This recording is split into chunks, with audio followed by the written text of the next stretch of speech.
You're standing in the spice aisle, facing rows of tiny jars and packets lined up neatly like a silent museum. Your hand pauses on a clear bag filled with hard brown stars, more like holiday decorations than something you'd eat. You give the bag a gentle shake. The pieces knock against each other with a dry, woody clatter. The label reads, "Star Anise." You open the bag, and the aroma spreads instantly, sweet and warm, with a soft licorice note, strangely familiar.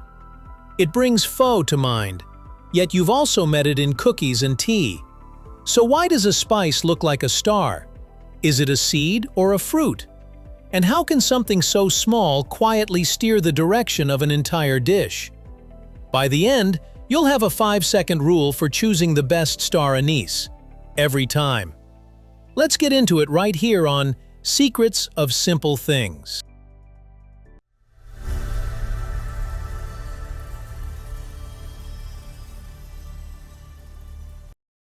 Star anise isn't anise seed. Star anise is often confused with anise seed because the aroma overlaps so closely. But anise seed comes from a flowering herb in the parsley family. Star anise comes from a tree. It's the dried fruit of an evergreen species called Illicium verum, native to parts of southern China and northern Vietnam. That difference matters because a seed is a small capsule, while a fruit is a structure, walls, chambers, and a design meant to protect what's inside. Star anise is that design, dried until it becomes woody and firm. Once you realize you're holding a fruit, the star stops being a cute gimmick and starts being a clue. And for most of human history, aroma wasn't only about pleasure, it was about relief. When spices were medicine. Long before star anise became a pantry item, it was valued as a medicinal spice, especially in traditional Chinese medicine. It was used to support digestion, reduce bloating, and ease coughs. Its warming reputation made it useful for what traditional systems described as cold conditions: chills, sluggish digestion, stomach discomfort. In some households, a pod is still steeped in hot water as a gentle home remedy, the kind of tea you sip slowly when your stomach feels heavy and you want comfort more than drama. Whether or not you rely on it today, the history matters because it shows how people once thought of spices as tools that could move between kitchen and clinic. Then modern science gave star anise a different kind of spotlight. The modern twist. Why star anise suddenly mattered to the world. Modern research identified shikimic acid in star anise, a compound used in the production of certain antiviral medications, including some flu treatments. During periods of high demand, that link briefly pushed star anise into global attention, because the supply of a kitchen spice suddenly mattered to pharmaceutical pipelines. It's a reminder that simple ingredients can have complicated lives: farms, trade routes, and the decisions that shape supply. To understand why this spice travels so well and keeps its character after long simmering, we have to look at the shape that caught your eye first. Why it's shaped like a star. The star shape isn't decoration. Each point is a compartment, called a carpel, that usually holds a glossy seed. Nature built the fruit like a cluster of little pods, fused into one recognizable form. As the fruit matures, those carpels can split, helping the seeds disperse. When you rotate one in your fingers, the symmetry feels intentional because it is. The points are thick enough to protect the inside, angled just enough to open when maturity arrives. Architecture came first. Beauty followed. Humans noticed the beauty so strongly that the shape became part of the spice's identity. One of the rare cases where an ingredient is instantly recognizable even before you smell it. But the real surprise is that the seeds aren't the main source of the flavor you're chasing. The flavor lives in the pod, not the seed. Star anise starts as small yellowish flowers on the tree, then develops into green star-shaped fruit. Farmers typically harvest the fruit before it fully ripens and dry it in the sun until it turns deep reddish brown. Inside each point is a shiny seed, and it's natural to assume the seed must be the good part. But the concentrated fragrance is carried by the pod, the dried fruit wall, the tough, aromatic shell. So when star anise perfumes soup, you're not seasoning with a seed or leaf. You're steeping a dried fruit, slowly pulling aromatic oils from a structure designed to hold them. That also explains why star anise behaves like a patient ingredient. A delicate herb fades quickly. A woody fruit releases aroma steadily, layer by layer, as heat and moisture do their quiet work. And those oils have a signature that shows up in more places than you'd expect. One molecule, many memories.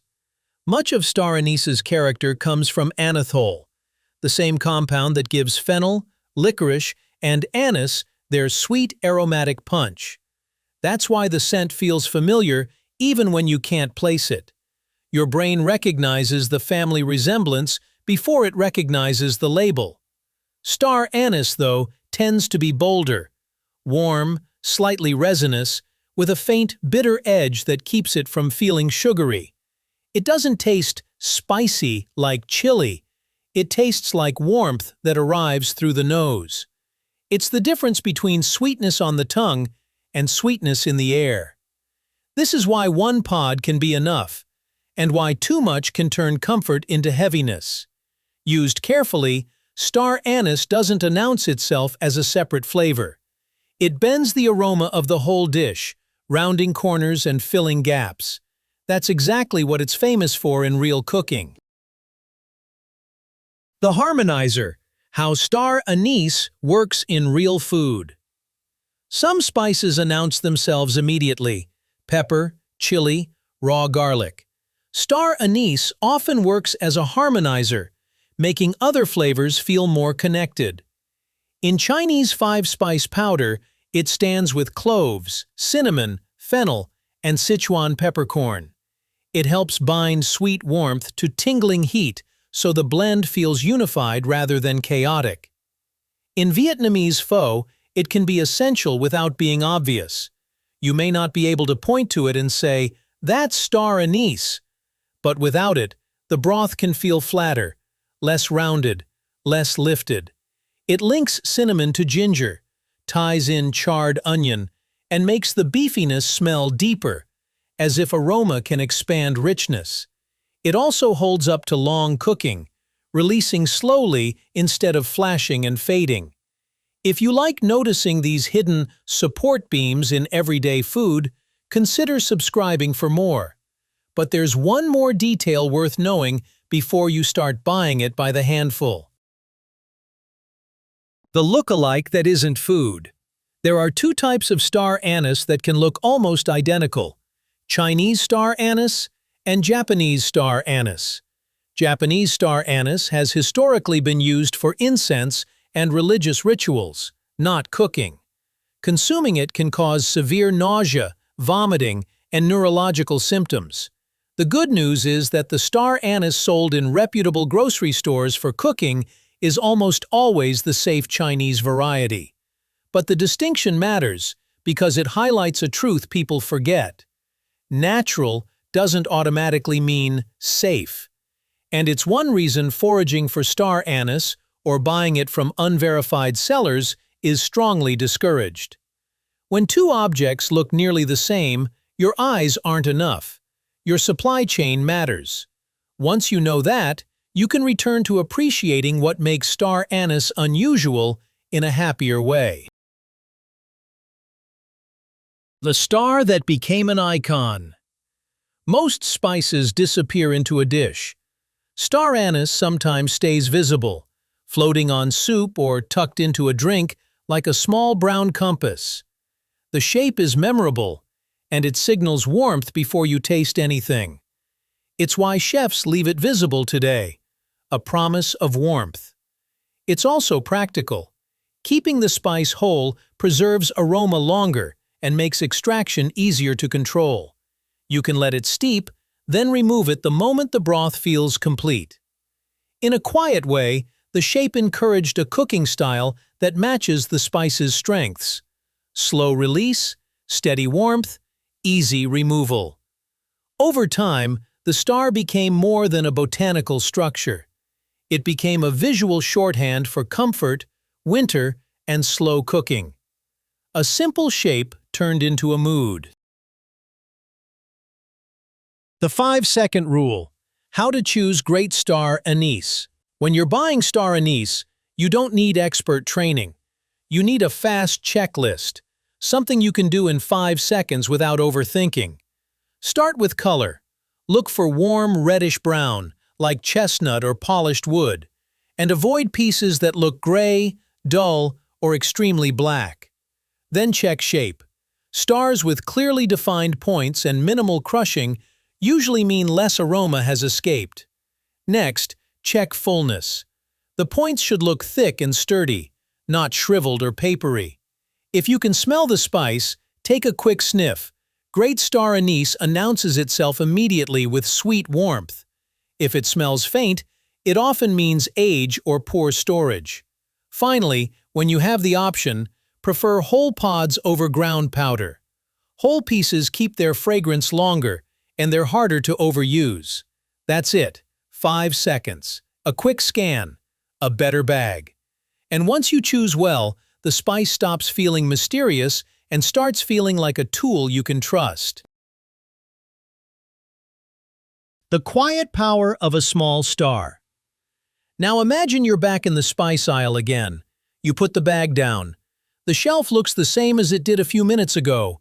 Orderly, practical, forgettable. But your fingers still carry the scent. That's the strange power of star anise. It feels small, dry, almost ornamental. And yet it connects so many worlds at once. Broth and baking, home remedies and global supply chains, the biology of seed pods, and the human habit of turning useful shapes into symbols. It's a reminder that the most powerful ingredients aren't always the loudest ones. Some don't burn your tongue or brighten your plate. They simply tilt the entire flavor of a dish, quietly, until everything tastes more like itself. So the next time you spot one floating in soup or hiding in a spice blend, don't treat it like decoration. You're looking at a dried fruit shaped by nature, chosen by humans, and carried across centuries, still doing its work in a pot, one small star at a time. If this changed the way you look at that little bag of star anise, tell me, how do you use it most? Pho broth, braised dishes, holiday baking, spiced tea, or something unexpected? And if you enjoy uncovering the hidden stories inside everyday ingredients, consider subscribing so you won't miss the next small secret hiding in plain sight.